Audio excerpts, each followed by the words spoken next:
semuanya, kembali lagi bersama saya Rauda di Study Rauda Channel. Di video kali ini kita akan membahas tentang apa itu teori sastra.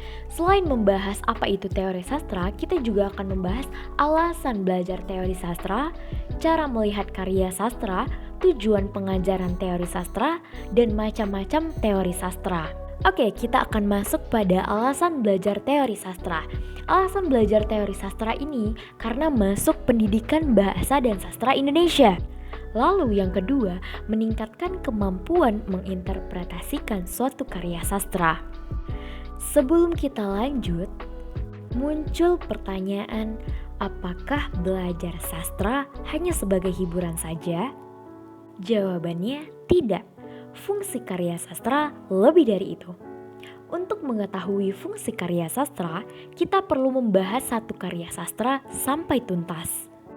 Nah, untuk membahas satu karya sampai tuntas, kita perlu memahami yang namanya teori sastra. Maka dari itu kita akan masuk pada pengertian teori.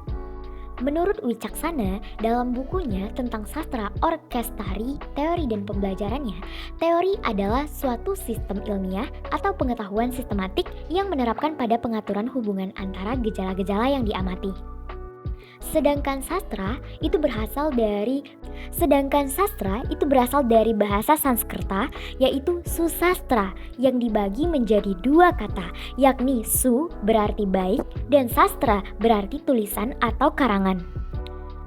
Ada beberapa cara untuk melihat karya sastra. Yang pertama itu ada struktural genetik, yang kedua pendekatan objektif, lalu ada penyebab sastra itu lahir, lalu ada juga membandingkan karya sastra. Apa sih tujuan pengajaran teori sastra ini?